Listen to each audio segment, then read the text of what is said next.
Have you ever watched a show or a movie or read a comic or read a book where the main character was just as boring as a sack of bricks, especially in comparison to the other cast members?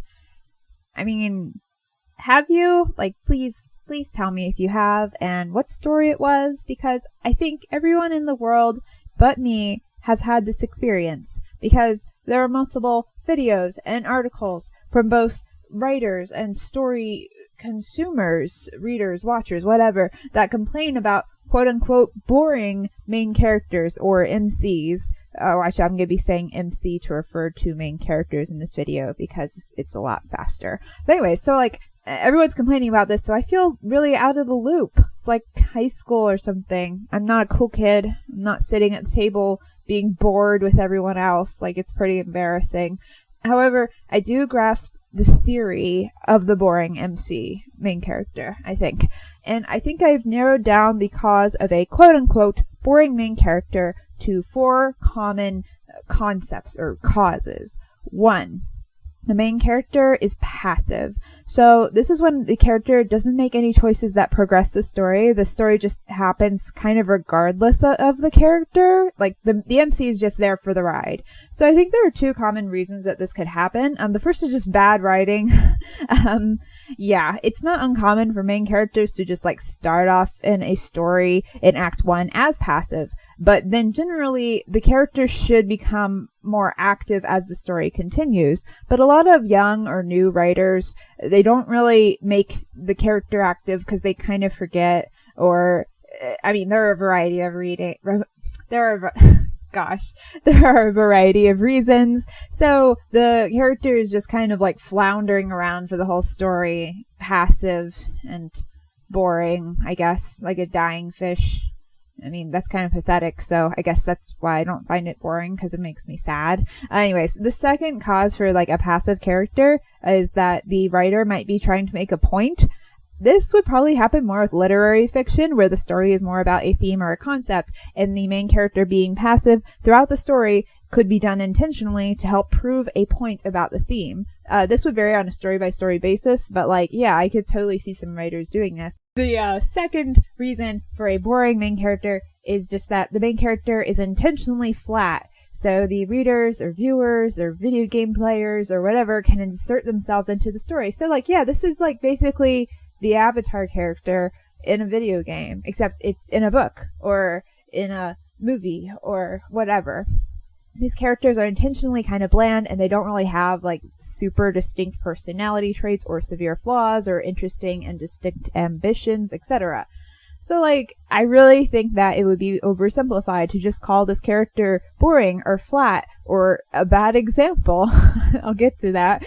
Because this character isn't meant to be interesting or dynamic or a good example to a young audience. That's not the purpose of the character. The character of this type is a medium for the reader or the viewer, whatever, to be getting into the story world and feel, you feel like you're there through the character. So yeah, like Twilight books are example. Bella could be called boring and a bad example, but also like thousands and thousands and thousands of teenage girls were able to just insert themselves into the Twilight books incredibly easily through her. That's part of why those books were such a hit, and why they were.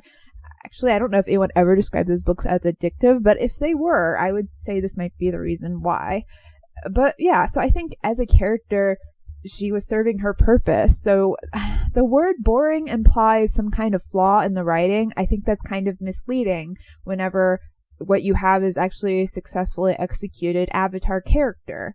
Now, if the writer was not intending to make the character a avatar character or self-insert character or whatever, and wound up writing the character like super flat through just genuine ineptitude, I mean, yeah, that's not good writing. But like, you don't know, like, unless if the author flat out tells you in an interview or something what their intentions were, like, you don't know. And honestly, with Bella, like, she had some features that were kind of similar to the author, so I think it's pretty reasonable to guess that she was intended to be a self-insert type character for the reader, and I guess maybe for the author. So yeah, I'd say that she serves her purpose. So yeah, I'm not saying the Twilight books are good, by the way. They're not that great, to say the least, but I think should do critique where the critique should go. Oh, and by the way, yeah, it's really bad to say that this character is meant to be a good example because, like, I mean, actually, I guess that's a whole other debate. So we'll put the whole, like, good example, bad example thing aside and move on. The third reason for, like, a character being labeled as boring is a love of edgy or bad boy characters. This has to do with the reader or the viewer and not with the writer or even the characters, okay? So, like, an example is the anime and manga My Hero Academia. There's the main character and his rival, childhood friend of sorts, Bakugo. Midoriya and Bakugo both want to be superheroes. Midoriya is analytical, resourceful, sociable, kind of a geeky kid, but he's also kind of he becomes kind of a jock by default because he wants to be a superhero, and he wants to be a superhero to help people. And Bakugo wants to be a superhero to win. He wants to be a winner. He wants to defeat his enemies, like, because there's this great comparison between them where they both admired the same older superhero, and Midoriya's like, oh my gosh, like, you see, he helps these people, it's amazing, and they're all gonna die without him or whatever. And Bakugo's like, sees the same superhero and he's like, oh my gosh, this guy always won, he always defeated his enemies, that's amazing, you know. And the story explores these differences between them so well. Anyways, so Bakugo's personality is like, he basically starts off as a school bully in the first chapter or so. And even whenever he kind of grows out of that a bit, he's still really arrogant. He's rude. He's not very pleasant. He has a short temper and he's very competitive, which isn't bad whenever you're trying to be a superhero. But yeah, like, so if Midoriya is like, let's say Midoriya is like a river, and there are some parts that are slow and some parts that are fast. And then there are some parts that are like, you know, white rapids. He's a dynamic character. And then we could also say Bakugo is a river, but it doesn't really matter if he has still parts or fast parts because someone poured a lot of flammable pollutants into the river and then just set it on fire. So it's just exploding like a lot. Okay, so that is a bit of an oversimplification because Bakugo and Midoriya both have really great character development. This is just like about like the first part of the story. Anyways, Bakugo is much more popular apparently among the fan base in general, and some of his fans, not all but some, say Midoriya in contrast is really boring. This was surprising to me because I don't understand it. I love Midoriya. I think he's a nice I think he's a great character, whereas Bakugo, I couldn't stand him at first. I mean, like I said, he has great character development. A lot of these characters do. I've changed my tune. But yeah, like, he starts off as basically a brat. I think this has to do with my personal taste because, again, from the perspective of writing and character development as a craft, Midoriya is a really well-crafted character. He consistently has internal and external conflict and struggles that they change, they develop, they grow and are evolving naturally throughout the story, and his personality and behaviors have a variety of quirks, pun intended, to make him stand out from the other characters. He doesn't just blend in. He struggles and fails and suffers, and he's not like bland because he's like perfect. Like he's not that at all. He has to try so hard. So like I don't get it. I don't understand the take of Midoriya is boring because he's not a bad boy. And maybe this is the part where I just don't get it because I'm not at the cool table with all the people who love the arrogant, edgy bad boys. Like, is it just because I'm old? Like, maybe I'm just old and I worked in the food industry, and so whenever I see someone like season 1 Bakugo, you know, the arrogant, angry bad boy, I don't see someone who's like, oh yeah, he's awesome. No, instead I see someone who would throw a fit because the sandwich he ordered didn't meet his really stupid expectations, and he wanted cheese, and he didn't tell me that he wanted cheese, and how am I supposed to know you wanted cheese? Oh yeah, I can't get you that type of cheese because we don't literally have it in the building. So anyways, the fourth reason for the quote-unquote boring main character is the overdone archetype, or archetype. I apologize if I mispronounced this word because I have read it a billion times and I've only heard it said out loud like once or twice, so feel free to mock me for that because it's very bad.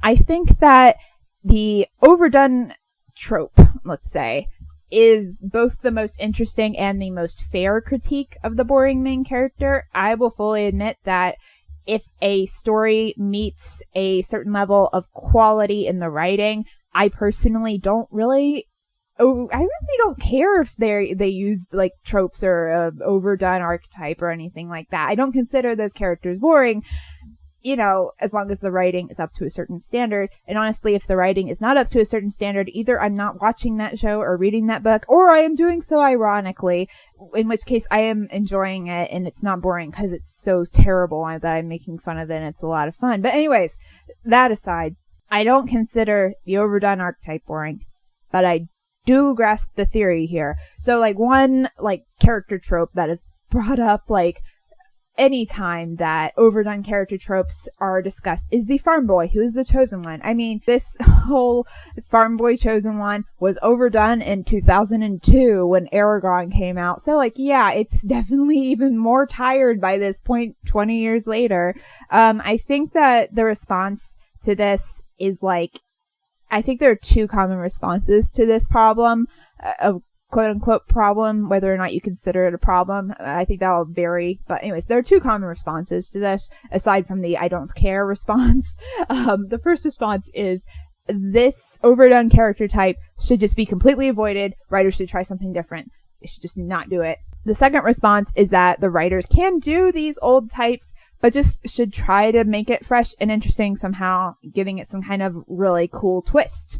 And I think that both of these responses like have a lot of merit. And personally, I think this is a situation where it just comes down to the taste of the reader, because some readers will be open to both. Some readers will just want one, you know, some readers won't want to see any old tropes or whatever at all, but other readers will be open-minded, you know, it just depends.